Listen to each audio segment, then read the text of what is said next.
Assalamualaikum warahmatullahi wabarakatuh. Bismillahirrahmanirrahim. Selamat pagi, selamat siang, selamat sore, dan selamat malam. Salam sejahtera untuk kita semua rekan-rekan CPL ya, Carto Political and Law. Baik, pada kesempatan hari ini saya kembali lagi ya memberikan suatu kisi-kisi ataupun prediksi soal CAT bagi Panwaslu Kecamatan ya, yang saya kemas dengan berupa link latihan ya, seperti itu rekan-rekan. Saya berharap rekan-rekan dalam pengerjaannya itu tidaklah membuka literatur apapun ya, karena saya pengennya ataupun saya konsep link ini seperti apa ya, seperti kita tes sesungguhnya seperti itu. Dan kemudian mengenai password, mohon untuk jangan di skip video ini ya, karena kaitan dengan password itu saya sebutkan di dalam videonya seperti itu. Mungkin kalau rekan-rekan yang berkaitan dengan menanyakan ya passwordnya salah, passwordnya nggak masuk, linknya nggak masuk dan sebagainya, berarti rekan-rekan itu nggak selesai dalam melihat video ini ya, dalam mencari tahu passwordnya seperti itu ya. Sekiranya rekan-rekan ada usahanya terlebih dahulu lah ya untuk mencari password, kan tinggal masukin password, tinggal lihat masukin password kemudian ngerjain gitu, nggak menyusun soal dan sebagainya. Intinya kalau yang sudah berhasil saya ucapkan terima kasih ya rekan-rekan. Semoga nanti rekan-rekan terpilih menjadi anggota Panwaslu Kecamatan untuk pemilu 2024. Baik rekan-rekan, mengenai password dan link ya, kalau untuk link seperti biasa saya sertakan di deskripsi, kemudian password akan saya sebutkan di dalam video ini. Untuk kali ini passwordnya itu terdiri dari 5 suku kata ya, ataupun 5 kali penyebutan. Kata yang pertama mengenai passwordnya itu adalah bersama ya, itu. Oke teman-teman,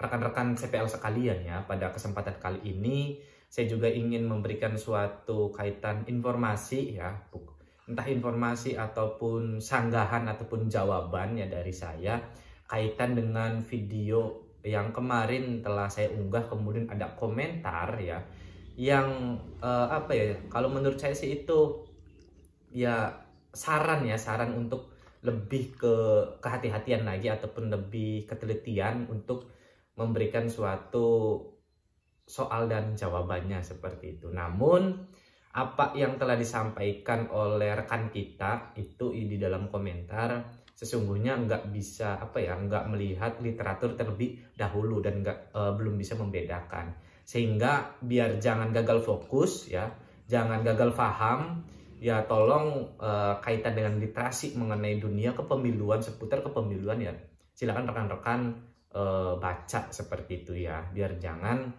gagal paham ya, salah paham seperti itu. Oke, yang pertama saya akan tampilkan di layar ini itu datangnya dari atas nama Fasa ya, yang berkomentar di video saya kemarin. Gini, entah ini Fasa itu saya nggak tahu ya cewek atau cowoknya, cuman hanya Fasa dalam YouTube-nya ya, ataupun akun YouTube-nya yang beliau daftarkan, sehingga saya panggil Kak aja lah ya. Kak Fasa ini memberikan komentar dalam video yang kemarin itu, pihak-pihak yang dimintai keterangan dalam penanganan pelanggaran menggunakan formulir model titik-titik. Jawabannya yang benar itu formulir B8, sedangkan jawaban kamu formulir B9. Ingat bahwa formulir B9 itu berfungsi sebagai berita acara klarifikasi ya. Oke, yang pertama Kak Fasa ya dan rekan-rekan semuanya, kaitan dengan jenis-jenis formulir juga udah saya sampaikan ya tentunya di grup ya, apa saja jenis formulir itu dan kegunaannya untuk apa saja. Oke, gini teman-teman ya. Oke, memang benar Kak Fasa itu bahwasanya B9 itu adalah berita acara klarifikasi. Cuman dalam soalnya itu pihak-pihak yang dimintai keterangan itu digunakan ataupun dituangkan dalam formulir apa ya.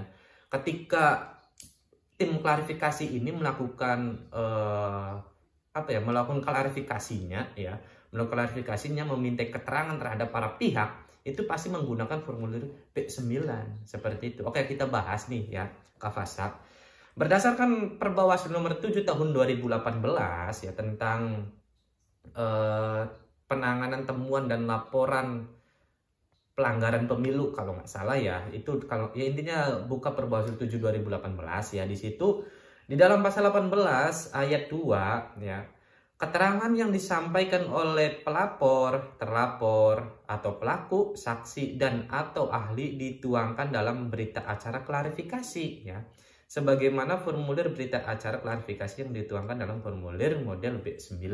Nah, maksudnya itu keterangan-keterangan yang disampaikan oleh para pihak tadi yang saya sebutkan itu disampaikan ataupun dituangkan dalam bentuk formulir model B9, berita acara klarifikasinya ya. Keterangannya misalkan apakah benar saudara melihat kejadian dugaan pelanggaran itu. Kalau memang melihat ditulis ya, nanti kan tergantung tim klarifikasinya seperti itu. Saya juga sampaikan ya, saya juga munculkan mengenai formulir model dari B7 sampai B9. Saya awali dulu dari B7 ya teman-teman ya.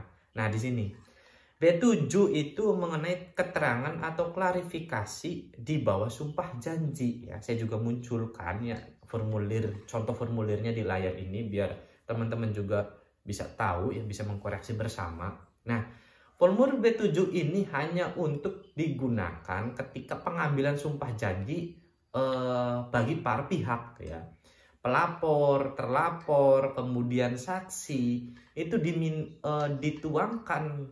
dimintain sumpah janjinya itu dituangkan dalam formulir model B7 ya. Seperti itu. Kalau saya saksi pada saat pengambilan sumpah saya ya, pada saat saya berjanji itu ya, kalau saya beragama Muslim ya, saya beragama Muslim, sehingga saya di situ kan demi Allah ya kan bla bla bla, itu ada di formulirnya. Nah, kaitan dengan hal itu dituangkan dalam B7 ya, seperti itu teman-teman ya. Kemudian ada B8 yang dimaksud dengan kafasa ya, itu keterangan ahli di bawah sumpah janji. Ya namanya keterangan ya, nama formulirnya keterangan. Tapi untuk menuangkan keterangan itu adanya di B9. Ya, B8 itu sama dengan B7 ya, sesungguhnya seperti itu, yaitu mengenai sumpah janji. Kalau bedanya B7 itu untuk pelapor, terlapor, saksi, kalau B8 ini hanya untuk ahli saja ya. Itu bedanya ya teman-teman ya. Jadi B7 B8 itu hanya berita acara pengambilan sumpah janjinya, bukan kaitan dengan keterangan yang apa yang disampaikan oleh para pihak ya, seperti itu. Bukan keterangan yang disampaikan kayak gitu. Kalau B9 ya, yang saya munculkan pula di layar ini ya, nama formulirnya itu adalah berita acara klarifikasi. Namun isi dari formulir itu terkait dengan pertanyaan-pertanyaan ya, yang berkaitan pula mengenai keterangan yang didapatkan dari yang diminta klarifikasi kayak gitu ya. Jadi saya juga munculkan nih di layar ini kaitan dengan B9 seperti itu, biar teman-teman juga tahu ya.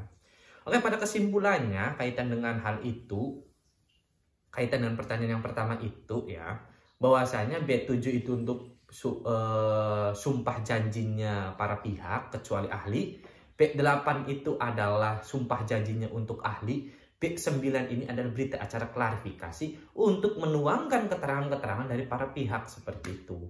Oke, itu ya Kak Fasa dan rekan-rekan sekalian. Kalau memang ada yang menanyakan serupa ya, dan ada yang pula apa ya, kenapa sih jawabannya B9 seperti itu, barangkali mungkin nggak tahu ya. Oke, kemudian lanjut pertanyaan yang kedua ya, dari Kak Fasa lagi ini ya, di komentar yang kedua. Hari yang dimaksud dalam penanganan pelanggaran pemilihan ya adalah yang benar hari kerja. Jawaban kamu hari kalender. Tolong dipelajari lagi Undang-Undang Nomor 7 Tahun 2017. Oke Kak Fasa gini ya, dan rekan-rekan sekalian.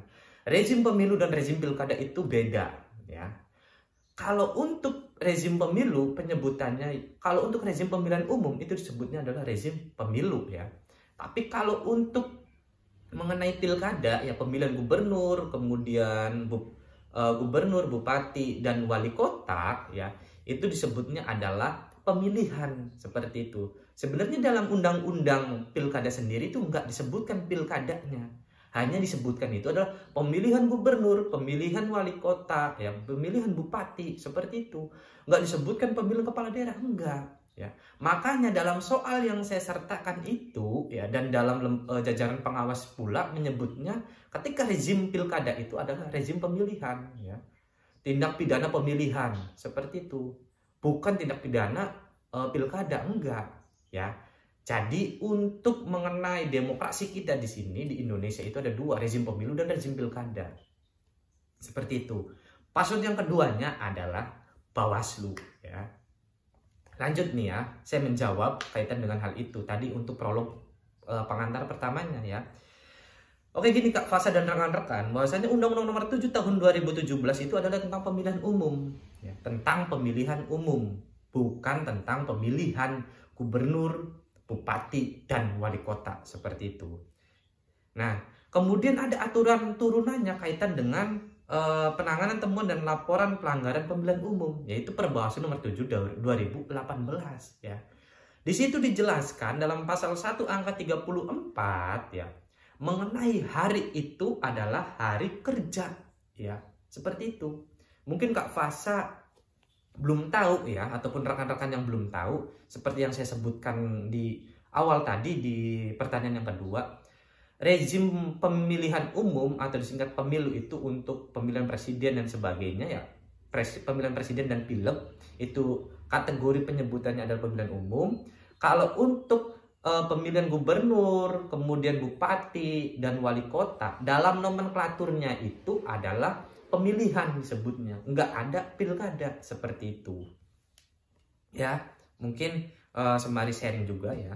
Kemudian juga saya telah mengkodifikasi ya, setidaknya mengenai undang-undang kepemiluan, mohon maaf ya, undang-undang pemilihan ya, pilkada itu karena ada 3 kali perubahan ya, jangan salah, ada 3 kali perubahan. Saya telah mengkodifikasi saya sertakan pula di layar ya.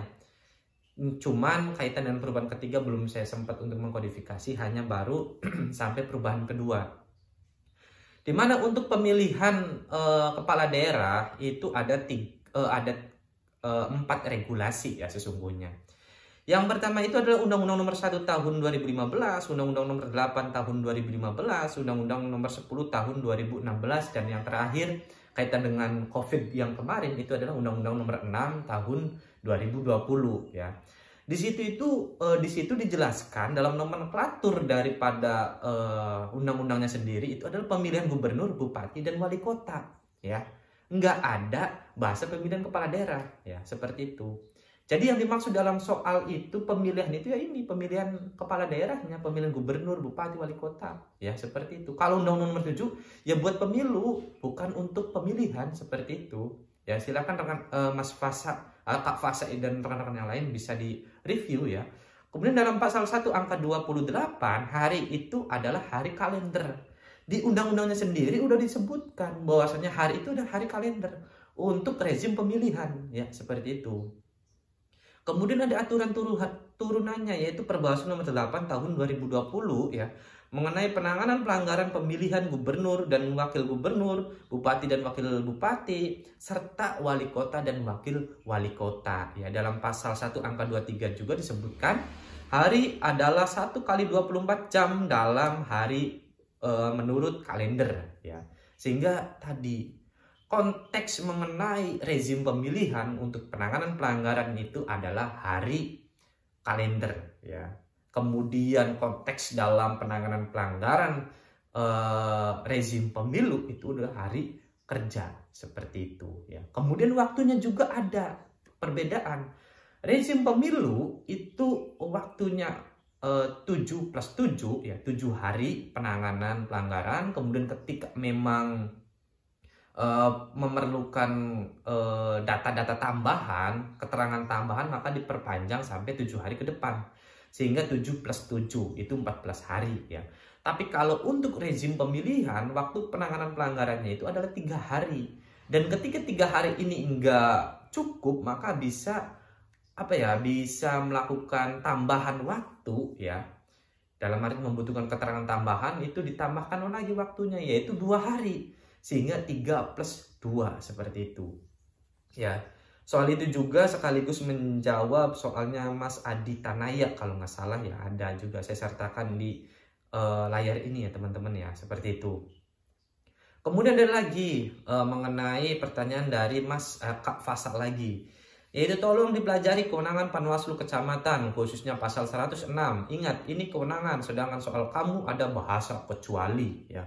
Mungkin yang dimaksud dengan Kak Fasa itu soalnya ini ya, saya sertakan pula. Manakah yang termasuk kewenangan Panwaslu Kecamatan kecuali? Gini teman-teman ya.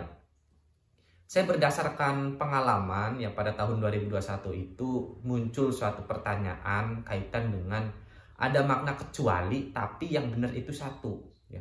Dan yang keempatnya ini salah ya. Kalau kita berprinsipnya kecuali itu hanya yang salah, maka saya pasti pilih di antara salah satu yang keempat ini ya. Kalau yang satu ini benar, namun saya pilih yang benar ini dan kemudian setelah direview pada saat pas lihat skor itu benar. Dalam artian makna kecuali ini bisa digunakan untuk yang salah atau yang benarnya. Kita perhatikan soalnya, kemudian kita lihat jawabannya itu. Ya, itu teman-teman. Karena pernah muncul dan pernah dialami gitu sama saya sendiri pada saat 2021 evaluasi kemarin seperti itu. Ya, di situ saya gini ya, saya munculkan di layar. Manakah yang termasuk kewenangan Panwaslu Kecamatan kecuali pertama, mencegah terjadinya praktek politik uang, ya, mengawasi netralitas semua pihak, kemudian membentuk dan memperhatikan Panwaslu Kelurahan Desa dan menyampaikan LHP kepada Bawaslu Kabupaten Kota. Poin 1, 2 itu merupakan tugas ya, bukan kewenangan, tugas ya, kaitan dengan mencegah kemudian mengawasi netralitas itu tugas daripada Panwaslu Kecamatan. Kemudian poin yang keempatnya itu adalah menyampaikan LHP kepada Bawaslu Kabupaten Kota. Ini merupakan kewajiban daripada Panwaslu Kecamatan. Sehingga bukan merupakan kewenangan. Kalau dipikir kecuali itu adalah yang salah, maka saya pilih antara poin 1, 2, dan 4. Ya.